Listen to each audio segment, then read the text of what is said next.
Luigi, Mario's brother and funhouse mirror image, is a mainstay of the Mario games. I'm Luigi, number one. Did you ever think it was strange that he wasn't in Super Mario 64? If so, you're not alone. For nearly 25 years, Nintendo fans were obsessed with the question, is L is real real? Welcome to Game Arcadia, the peak of gaming culture. I'm Jenna Stever, and I'm unearthing the weirdest behaviors in video game communities. Why me? Well, I have a master's degree in media and culture, and my nearsightedness means I'm great at reading blurry text, which makes me the Oracle. Super Mario 64 was a launch title for the Nintendo 64, released in Japan in June and in America in September of 1996. It was the best-selling Nintendo 64 game and is considered one of the best video games of all time. When the game was released, fans of the franchise were surprised that you couldn't play as Luigi. Since his first appearance, he'd been playable in every Super Mario game, except the Super Mario Land games, which weren't produced by Mario Papa Shigeru Miyamoto. What was even more surprising is that he didn't appear in Super Mario 64 at all. All of the other iconic characters were invited: Princess Peach, Bowser, a variety of sentient and non-sentient fungi. But there was one fun guy that was nowhere to be found: Luigi. For many, his clear absence from the game was enough to denote his clear absence from the game. But for some, this was unthinkable. Luigi should be in the game, but he's not in the game, so surely he must be in the game secretly.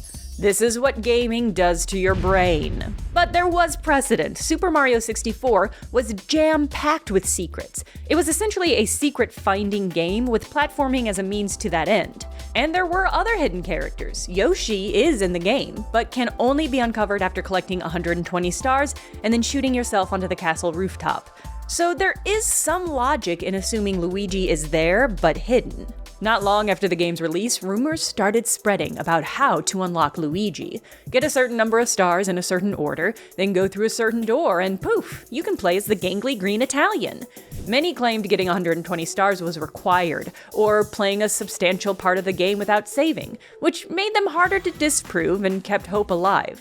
These were no doubt driven by pranking older siblings or mothers just trying to buy a little extra quiet time. Within 2 months of the game's American release, IGN had gotten so fed up with Luigi unlocking tips that they posted a bounty: $100 for the first person with a viable method to uncover him. After a week and presumably dozens of faulty tips, they re-upped the offer to no avail. The inaugural N64 magazine, published in 1997, lists the top 10 Super Mario 64 questions as received by the Nintendo Hotline, which was a call-in tip line where gamers could get live help. Amongst the revealed secrets, bugs, and Lost Penguin reports, there's a vital question. The gamers cry out, "Where is Luigi?" And Nintendo answers, "He's not in the game." It's not exactly clear how or when, but sometime after this, the Luigi rumors began to condense around one point in the game. Take a moment to look at this placard. What, if anything, do you think this blurry text says? It's the statue of the Power Star in the courtyard at the back of Princess Peach's castle. Maybe you remember seeing it in Super Mario 64, or elsewhere. Does it look like gibberish? Or does it look like a clue? Some believe this fuzzy 32-pixel-wide placard contains a code. They say it looks like it reads Eternal Star, perhaps a reference to a mythical final collectible. Others believe it says L is real 2401. L for Luigi. Luigi is real? In Super Mario 64? This is a clue that the developers left to help players find him. You have to run around this fountain exactly 2,401 times and he'll appear. The game actually has 2,401 stars, and you have to get them all to play as him. Boot the cartridge on February 2nd, 2001, and you'll start the game as Luigi. L is real became the rallying cry for Luigi truthers, and this statue became the focal point of strategies to unlock him. This shift in focus likely happened around 1998 because that's the earliest reference to it I can find.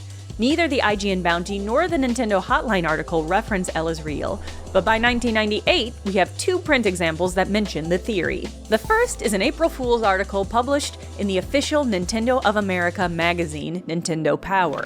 It hypes up an exciting new release, Luigi 64, a game that has every Nintendo character except Luigi, including Samus, the Wave Race announcer, and Super Punch-Out audience members. There's also a blurb promising to reveal, on a non-existent page, the truth of L is real, 2041, which is like nothing. 2041? That's not what the statue says. It clearly says 1 to revel AFOI.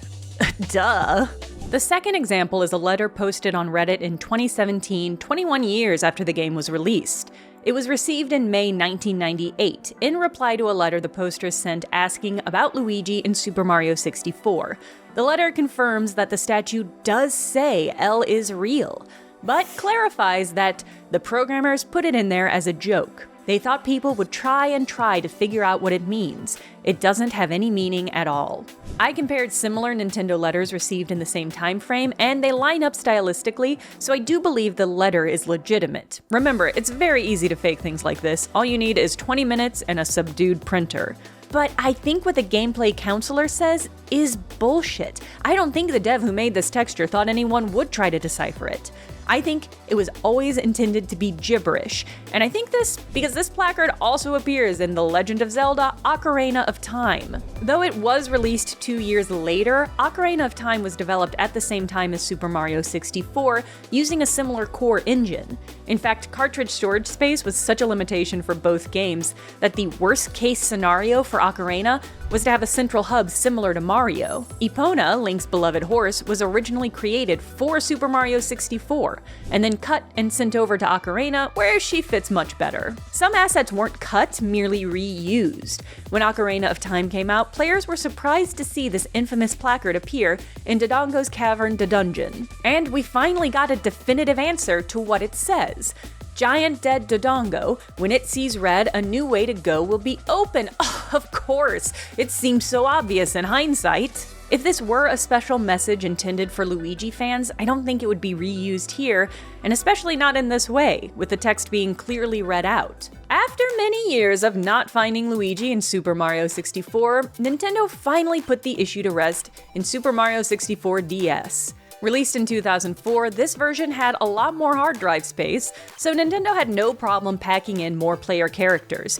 You actually start as Yoshi and have to unlock other characters using keys. That's right, you get Mario, and Wario, and Luigi, and, well now wait a minute, that's weird. It's weird that you have that symmetry of Mario Wario, but nobody to complete Luigi on the other side. Unless, perhaps, secretly in the game. Could it be? Yes, that's right. Super Mario 64 DS had its own missing character mystery. Where is Waluigi? The WL is Real campaign didn't have quite the same heat as L is Real, even though it was way easier to fake footage in 2004. That didn't stop people from taking totally innocuous game elements and warping them into evidence, like the colors on the Rec Room floor representing Mario, Luigi, Wario, and Waluigi. This is classic conspiracy theory thinking. You have an endpoint, Waluigi is real, then you work backwards to justify it, excluding any information that contradicts it. Generally, you want to gather a lot of information and then condense that down into a fact, rather than decide on a fact and then find information to support it. Like the fact that Waluigi simply isn't in Super Mario 64 DS. The L is Real rumor got a bit of a boost in 2017 when Super Mario Odyssey came out. In the game, you can enter the 64-bit world of Super Mario 64.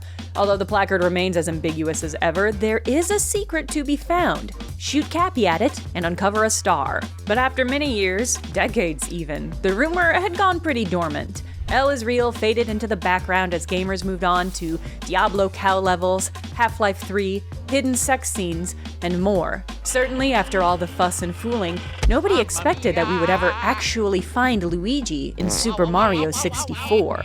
Then, in 2020, there was a leak. The leak contained prototypes, tech demos, unreleased games and concepts, and source code from Nintendo going as far back as the 1980s. It started as a trickle in May, then became a full-on waterfall as 2020 dragged on. In total, 10 packets of substantial size were dumped, culminating in over 2 terabytes of insider Nintendo information.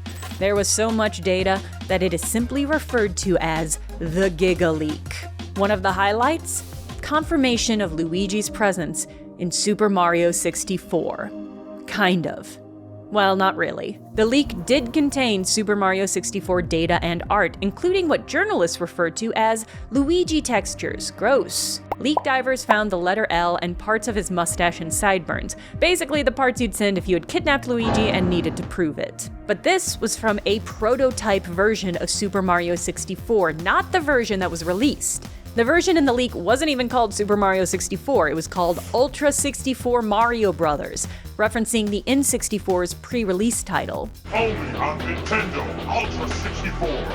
Luigi was supposed to be in the final game. According to an interview with Shigeru Miyamoto, the prototype featured the brothers frolicking together, but it was built on a more advanced computer. When it came time to build it on the much more limited N64 hardware, some things had to be cut, so Mario became an only child. The devs did still try to incorporate Luigi in a 2-player minigame. This was also cut, because the N64 only shipped with 1 controller, making it inaccessible to most players. Regardless of these details, the response to the Luigi textures was euphoric. This was headline news. Players began Frankensteining Luigi together, modding the game, making fan art. One of gaming's biggest and lowest stakes conspiracies was finally confirmed. Luigi. And there was something particularly interesting about when these files were leaked. They just so happened to be released in July 2020, and Super Mario 64 was released in June 1996, 24 years and 1 month earlier.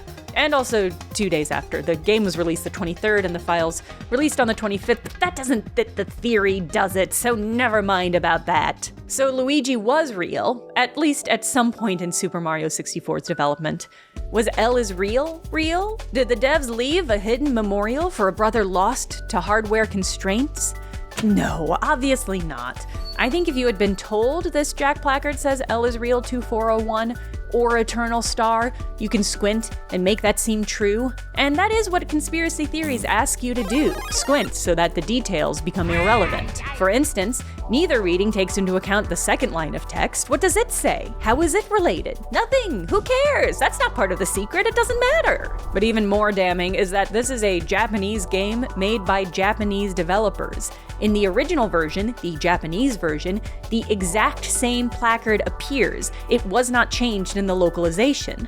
No matter how hard I try, this doesn't look like any Japanese script to me. So either the Japanese devs who made this texture wrote in English and left a clue for English speakers only, or this is just a meaningless scribble.